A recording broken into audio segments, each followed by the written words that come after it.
Coucou les amis, on se retrouve aujourd'hui sur notre chaîne pour une nouvelle vidéo où nous allons parler de ce thème, que faire lorsqu'une tempête s'abat sur notre vie. Nous allons parler d'un passage de la Bible et nous allons essayer de l'étudier point par point. Ce passage se trouve dans Marc au chapitre 4 au verset 35.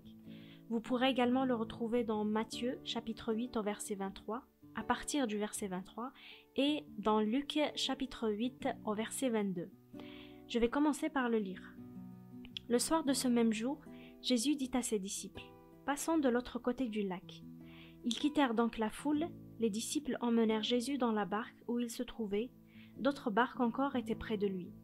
Et voilà qu'un vent violent se mit à souffler. Les vagues se jetaient dans la barque, de sorte que déjà elle se remplissait d'eau. Jésus était à l'arrière du bateau et dormait, la tête appuyée sur un coussin. Ses disciples le réveillèrent alors et lui dirent, « Maître, nous allons mourir, cela ne te fait-il rien ?»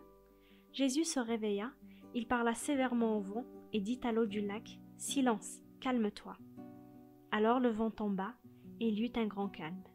Puis Jésus dit aux disciples, « Pourquoi avez-vous peur? N'avez-vous pas encore de foi ?» Mais ils étaient très effrayés et ils se dirent les uns aux autres, « Qui est donc cet homme? Pour que même le vent et l'eau du lac lui obéissent. » Commençons par les versets 35 et 36. Lorsque nous donnons notre vie à Jésus, nous commençons un long voyage. C'est joyeux, c'est glorieux, mais ce n'est pas toujours facile.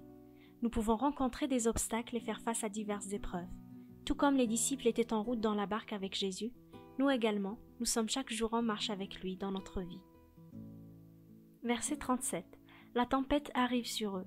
Vous êtes sûrement déjà passé par des temps où tout était calme, où tout se passait très bien, et que tout d'un coup, vous avez l'impression que tout se retourne contre vous. Oui, ça fait partie des ruses du diable pour nous déstabiliser, pour nous faire rebrousser chemin et abandonner notre marche avec le Seigneur. Mais regardez bien ce que nous dit le verset 38. Jésus était à l'arrière du bateau et dormait, la tête appuyée sur un coussin. Le Seigneur était tellement sûr et avait tellement foi dans le fait qu'il atteindrait sa destination, qu'il y arriverait et que rien ne pourrait l'atteindre, qu'il dormait. Il était en paix et se reposait. C'est là que les disciples se mirent à l'appeler au secours et à lui demander s'il n'était pas insensible à ce qui leur arrivait. C'est ce que nous faisons parfois. Nous appelons Dieu à l'aide, nous prions de toute notre force et nous lui demandons pourquoi cela nous arrive-t-il, pourquoi a-t-il permis cela, et nous le prions de nous sortir de la situation. Verset 39, Jésus se réveilla. Il parla sévèrement au vent et dit à l'eau du lac, « Silence, calme-toi. » Alors le vent tomba et il y eut un grand calme. Les disciples devaient être bien soulagés à ce moment-là. Quel bonheur quand la main du Seigneur se lève pour nous sauver, nous délivrer et nous bénir. Mais que leur dit Jésus ensuite? Il leur dit, « Pourquoi avez-vous peur? N'avez-vous pas encore de foi ?»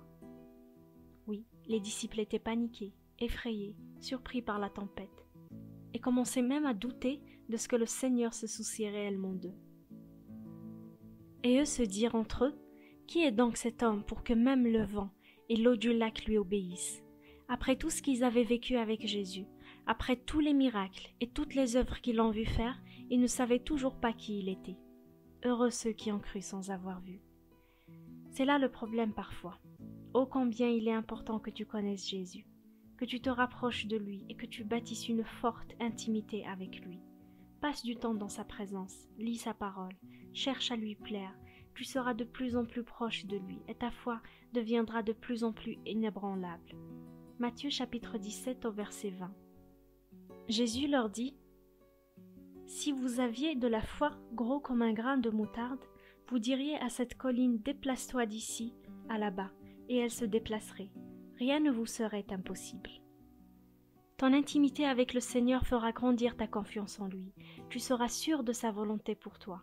Tu seras sûr qu'il peut et veut te faire du bien. Ne reste pas passif et endormi jusqu'à être surpris par la tempête. Veille et prie. Approche-toi de Dieu. Accroche-toi en lui de toute ta force. Matthieu chapitre 7 au verset 24.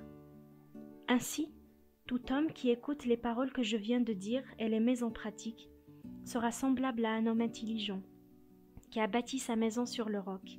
La pluie est tombée, les rivières ont débordé, les vents ont soufflé avec violence contre cette maison, mais elle ne s'est pas écroulée, car ses fondations avaient été posées sur le roc. Mais tout homme qui écoute les paroles que je viens de dire et ne les met pas en pratique sera semblable à un homme insensé qui a bâti sa maison sur le sable. La pluie est tombée, les rivières ont débordé, les vents ont soufflé avec violence contre cette maison et elle s'est écroulée. Sa ruine a été complète. Si une tempête s'abat sur ta vie, garde la foi. Mets en pratique sa parole et ne doute jamais de qui il est. Ne doute jamais que Dieu t'aime comme la prunelle de ses yeux et qu'il te veut le meilleur. Garde confiance en lui. Sois certain qu'au bon moment, il agira, qu'il te donnera sa paix, qu'il te guidera et sera avec toi en tout instant. Voilà, j'espère que cette vidéo t'a plu, que tu as été béni et édifié. N'hésite pas à t'abonner et à la partager autour de toi. Sois béni mon ami.